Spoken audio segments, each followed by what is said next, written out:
El edema macular quístico es un incremento en el grosor de la mácula con presencia de quistes en la zona foveal. También es conocido como edema macular cistoideo, conocido con las siglas CME, de Cystoid Macular Edema. Normalmente también existe una rectificación del perfil foveal, con pérdida del adelgazamiento central.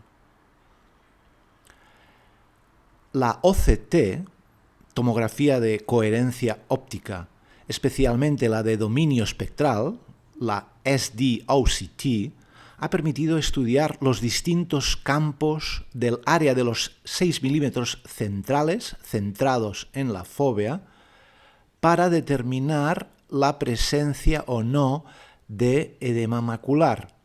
El parámetro más comúnmente usado para medir este edema macular es el Central Subfield Macular Thickness, o lo mismo que sería el grosor macular en la subcampo central. También se ha usado el volumen macular total en los 6 milímetros centrales, medido en milímetros cúbicos. En los estudios de incidencia, se considera que existe un edema macular clínicamente significativo cuando existe un incremento de más del 10% del grosor del campo central respecto al estado previo de la mácula, además de existir una pérdida de agudeza visual asociada.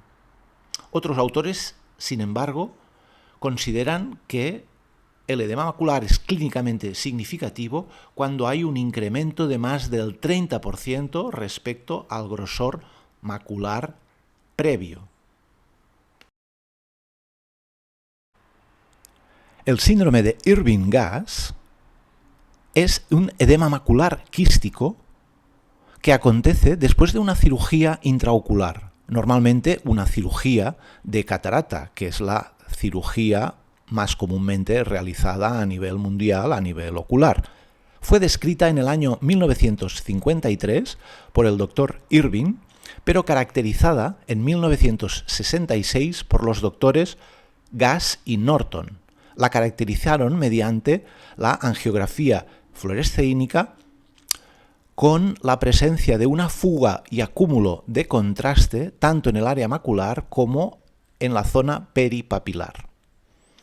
A día de hoy, el síndrome de Irving-Gass sigue siendo la primera causa de pérdida visual tras una cirugía de cataratas sin complicaciones. Se considera que hay una incidencia de alrededor entre 1 y 2% de los pacientes intervenidos de cataratas sin complicaciones que van a sufrir este edema macular que condicionará una pérdida visual. Según estudios con tomografía de coherencia óptica, hasta un 9% de los pacientes intervenidos de cataratas sin complicaciones van a tener este tipo de edema. Y en caso de que se haya producido un síndrome de Irving-Gass en uno de los ojos, hasta el 23% de los casos van a reproducirse este edema en el segundo ojo intervenido, en el ojo contralateral. El paciente va a sufrir de pérdida de visión central, indolora, con más o menos distorsión de las imágenes y de los colores, y de una lenta progresión que afectará a la calidad visual del paciente. El pico de máxima incidencia está alrededor de las 6 semanas después de la cirugía, aunque entre 4 y 12 semanas es el periodo habitual de su presentación.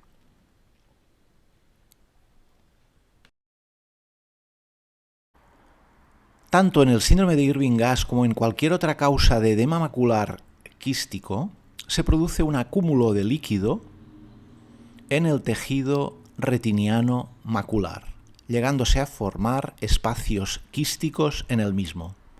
Inicialmente, el líquido se acumula en las capas internas de la retina, especialmente en la nuclear interna formada por las células de Müller, y a medida que va avanzando este edema, se acumula en la capa plexiforme externa e incluso llegándose a desprender los fotorreceptores del epitelio pigmentario de la retina, formándose un desprendimiento neurosensorial subfoveal.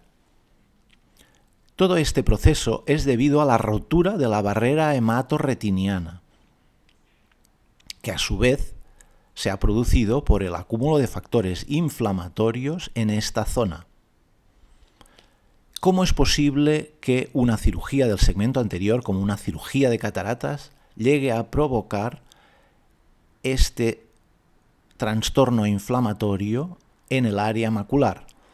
Pues bien, se cree que hay una difusión de estos factores inflamatorios desde el polo anterior hasta la cavidad vítrea, llegando al área macular, especialmente porque la inflamación en el segmento anterior produce una disminución en el aclaramiento de estos factores inflamatorios, tanto a nivel de la malla trabecular como a través de la absorción por parte del cuerpo ciliar y de la coroides.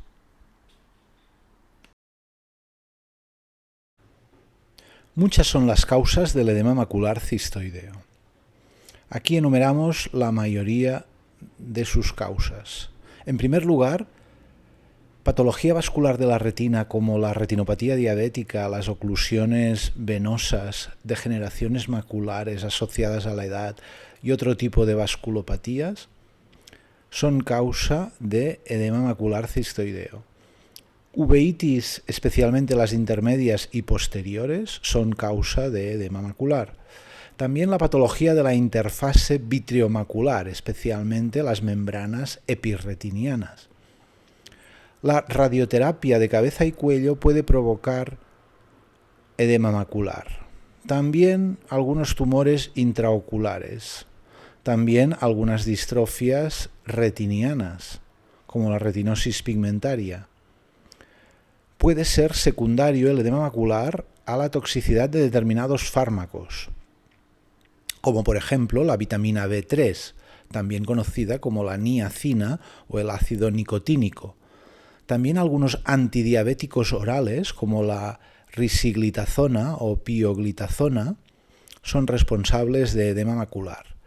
También el fingolimod, tratamiento actual de la esclerosis múltiple, puede provocarlo. Algunos antineoplásicos como taxanos, tamoxifeno, interferón, también puede provocar edema macular. La acidobudina, el rituximab. También la adrenalina, incluso se han descrito casos asociados al uso de latanoprost, también antifúngicos como el fluconazol o también secundarios a toxicidad por dosis incrementadas de antibióticos como la cefuroxima de inyección intraocular como pauta profiláctica de la endoftalmitis. Y por supuesto, el síndrome de Irving-Gass, que es un edema macular secundario a la cirugía intraocular, como hemos comentado.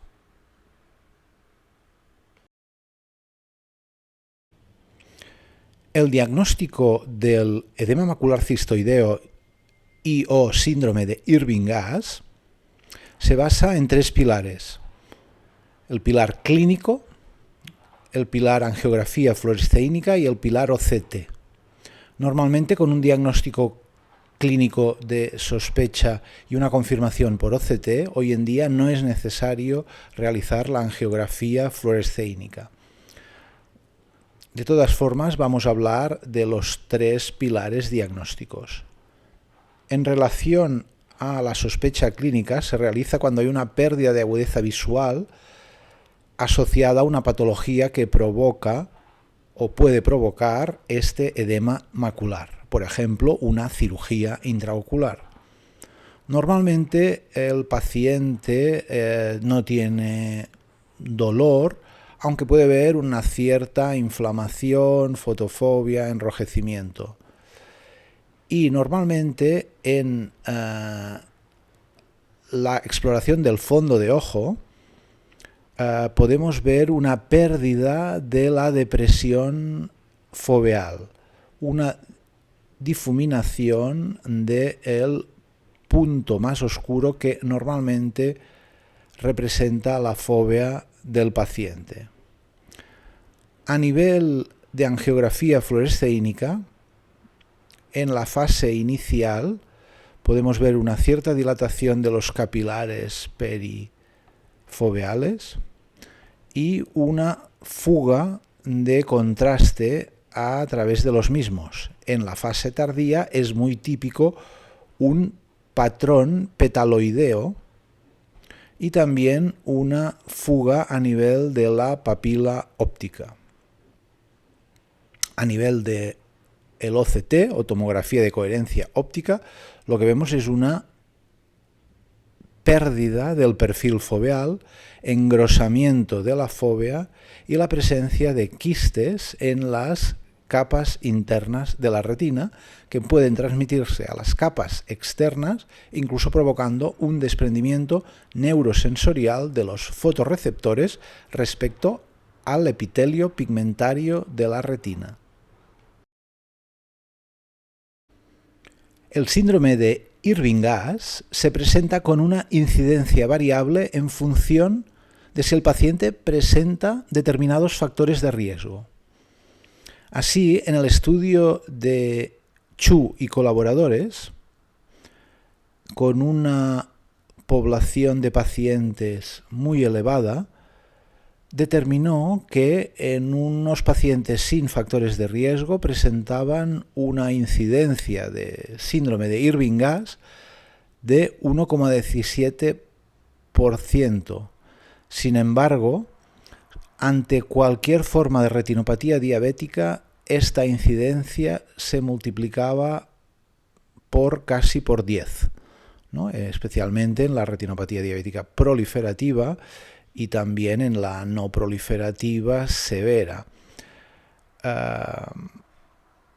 En cuanto a la presencia, por ejemplo, de una membrana epirretiniana, existía una incidencia de 6,5%, y en patología venosa de la retina 5%, determinadas uveitis simplemente se incrementaba la incidencia a un 3,36%, el uso de prostaglandinas en forma tópica para el tratamiento del glaucoma solamente aumentaba de forma no significativa la incidencia de este edema macular.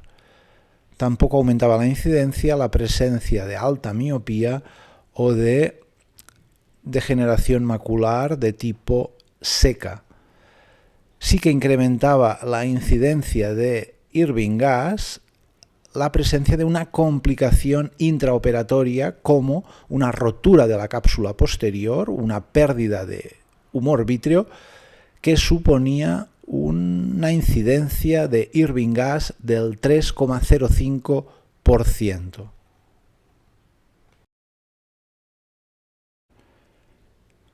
En relación al síndrome de Irving-Gass, son factores de riesgo que incrementan la incidencia de este síndrome, de este edema macular cistoideo secundario a la cirugía, como vemos en las imágenes, complicaciones intraoperatorias como la rotura de la cápsula posterior con la colocación de una lente en sulcus o la colocación de una lente de fijación iridiana han demostrado una incidencia mucho más alta de lo habitual de edema macular.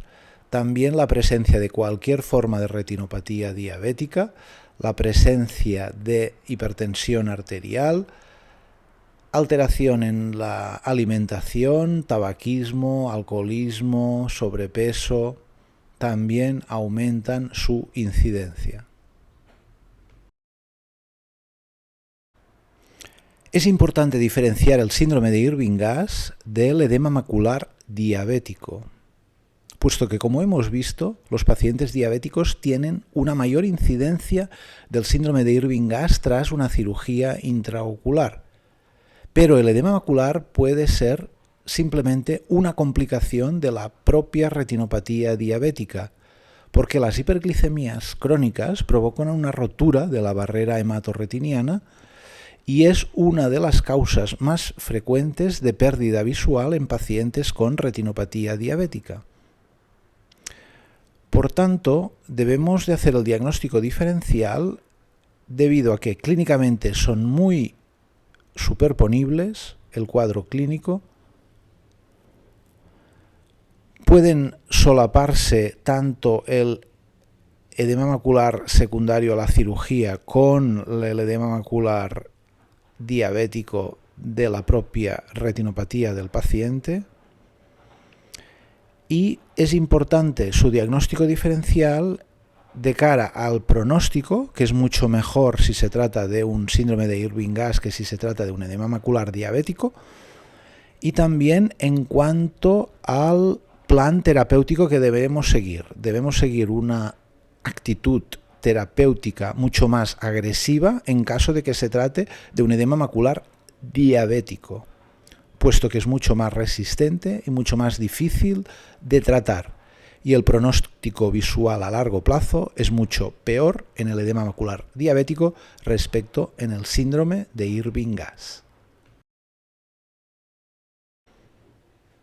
Para el diagnóstico diferencial del síndrome de Irving-Gass y el edema macular diabético, nos basamos fundamentalmente en la OCT, o tomografía de coherencia óptica, y también en el estudio del fondo de ojo. Especialmente si vemos focos hiperreflectivos en el OCT y también si vemos la presencia de exudados duros en el fondo de ojo, nos indicará que probablemente exista un edema macular diabético como responsable de ese edema macular. El desprendimiento seroso de la mácula puede suceder en cualquiera de los dos tipos de edema macular, y especialmente en el síndrome de Irving-Gass. En relación a cuál es el mejor tratamiento para la prevención del síndrome de Irving-Gass en una cirugía intraocular como la cirugía de catarata, el ensayo clínico prospectivo multicéntrico aleatorizado promovido por la Sociedad Europea de Catarata y Cirugía Refractiva ha puesto luz en la oscuridad sobre cuál es ese mejor tratamiento. Así pues, en este estudio multicéntrico realizado entre los años 2012 y 2016 y publicado sus resultados en 2018, han establecido cuál es la mejor pauta terapéutica para prevenir el síndrome de Irving-Gass tanto en pacientes no diabéticos como en pacientes diabéticos. El PREMET, o Prevention of Macular Edema Study Report 1, es el de pacientes no diabéticos sometidos a cirugía de catarata sin complicaciones y en el que se valoró 914 ojos de 914 pacientes, un solo ojo por paciente, mientras que el PREMET Study Report 2, también publicado en 2018, en pacientes diabéticos sometidos a cirugía de catarata no complicada y sin edema macular previamente, y estudiando 213 ojos operados de cataratas de 213 pacientes, un solo ojo por paciente, la mayoría de las cuales sin signos de retinopatía diabética, todos ellos sin edema macular previo a la cirugía.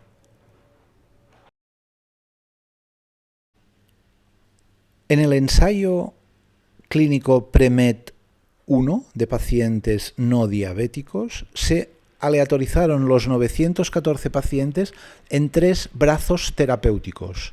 En un brazo se trataba al paciente con colirio de dexametasona 0,1% durante 4 semanas a dosis descendientes. En otro grupo terapéutico se trataba con AINE durante 2 semanas, Bromfenac 0,09% cada 12 horas, mientras que en un tercer grupo terapéutico se combinaban los dos colirios. Pues bien, el resultado de incidencia de edema macular a las 12 semanas después de la cirugía resultaba significativamente mejor el grupo de combinación de los dos fármacos respecto a los grupos de pacientes tratados con solamente uno de los dos fármacos. Y la conclusión principal del ensayo fue que la combinación fue superior a la monoterapia.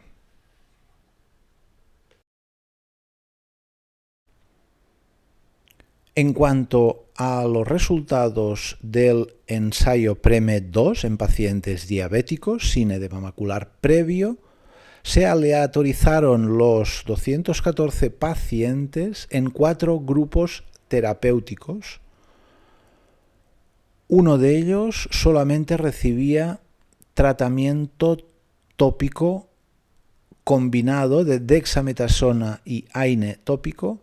En un segundo grupo se asociaba el tratamiento combinado tópico más una inyección de bevacizumab, un antivascular endothelial growth factor intravítreo. En un tercer grupo terapéutico se combinaba el tratamiento tópico de dexametasona y bromfenac con una inyección subconjuntival de triamcinolona. Y en un cuarto grupo terapéutico se asociaba el tratamiento tópico con dexametasona y bromfenac con una inyección intravítrea de bevacizumab y una inyección subconjuntival de triamcinolona. Pues bien, se determinó que de los 4 grupos terapéuticos, los grupos que llevaban triamcinolona subconjuntival eran los que no presentaron ni un único caso de edema macular clínicamente significativo y son los que tenían un grosor macular central menor. Bien es cierto que también eran los que presentaban una tensión intraocular significativamente más elevada que los otros grupos. En el grupo tratado con bevacizumab intravítreo sin triamcinolona no se demostró ningún efecto significativo preventivo respecto a la incidencia de síndrome de Irving-Gass. Y por tanto, como conclusión, en los pacientes diabéticos, el tratamiento con un mejor coste-efectividad es sin duda el uso de triamcinolona subconjuntival.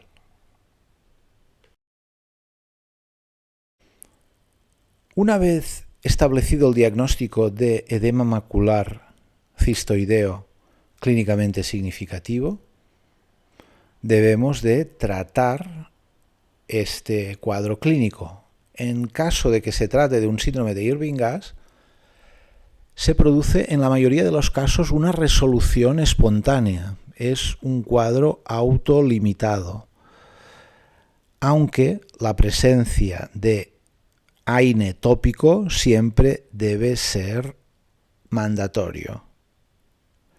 En casos de que el tratamiento no sea suficiente para autolimitarse el síndrome de Irving-Gass, la terapia intravítrea o periocular con corticoides o antivascular endothelial growth factor es la segunda línea terapéutica.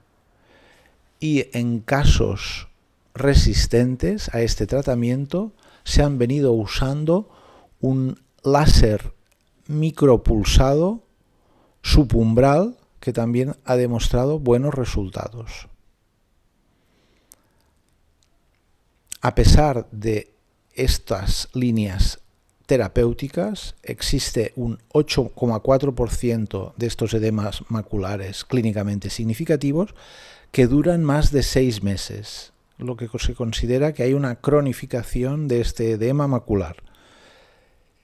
Y también está descrito que aunque el edema macular se resuelva y se autolimite, existe un porcentaje de 26% de los pacientes cuya agudeza visual final es inferior a la unidad a pesar de la completa resolución del edema macular, y se cree que es debido a la alteración de los fotorreceptores por un cierto desprendimiento de los mismos respecto al epitelio pigmentario. En cuanto a el edema macular diabético, sí que la primera línea terapéutica son los antivascular endothelial growth factor, aunque 1 de cada 3 casos no responde adecuadamente. En estos casos, la segunda línea terapéutica son los corticoides intravítreos, normalmente un implante de dexametasona intravítrea, que tienen una mejor respuesta si hay focos hiperreflectantes, si hay una disrupción de capas retinianas, quistes en la retina externa. En algunos casos es necesario realizar una vitrectomía pars plana en caso de que exista tracción vitreomacular. Y en casos resistentes también puede responder a una fotocoagulación a nivel de la mácula. Existen unos factores predictores sobre la respuesta al tratamiento en caso de edema macular diabético. Uno es la agudeza visual con corrección inicial. Cuanto peor es esa agudeza visual, peor será la respuesta al tratamiento. También, en caso de tener el paciente un perfil inflamatorio en humor acuoso, de factores inflamatorios elevados o de factores de crecimiento del endotelio vascular a niveles bajos o normales, en estos casos es mucho mejor emplear corticoides que no terapia antiangiogénica. En caso de existir fugas severas en la angiografía fluoresceínica, el pronóstico es mucho peor en cuanto a la respuesta terapéutica, y también en caso de que exista un grosor macular muy elevado en la OCT, el resultado terapéutico también acostumbrará a ser peor. A modo de resumen, en relación al edema macular cistoideo o edema macular quístico, decir de que se trata de un engrosamiento de la mácula asociado a la presencia de quistes intrarretinianos, cuya causa fisiopatológica principal es la inflamación. Y el paciente experimenta una pérdida de agudeza visual clínicamente significativa y limitante de su calidad de vida. Diferenciamos entre el síndrome de Irving-Gass, cuando es secundario el edema a la inflamación generada por la cirugía intraocular, especialmente la cirugía de catarata, y debemos de diferenciarlo del edema macular diabético secundario a la retinopatía diabética que puede tener el paciente. El diagnóstico se basa en la historia clínica, pero también en pruebas complementarias, especialmente el OCT, y puede ser necesario también, en algunas situaciones, la angiografía fluoresceínica. En relación al diagnóstico diferencial mediante OCT del síndrome de Irving-Gass y del edema macular diabético, decir que en el síndrome de Irving-Gass se acumula el líquido intrarretinianamente y también puede haber un desprendimiento de los fotorreceptores respecto al epitelio pigmentario, es decir, un acúmulo de líquido subretiniano. En el edema macular diabético también puede existir este acúmulo subretiniano, pero destacan especialmente los focos hiperreflectantes y los exudados duros en el fondo de ojo. Y en cuanto a la prevención quirúrgica en caso de cirugía de cataratas, es importante en los pacientes diabéticos el uso de corticoides conjuntivales y en los pacientes no diabéticos el uso de AINES tópicos asociados a la dexametasona tópica.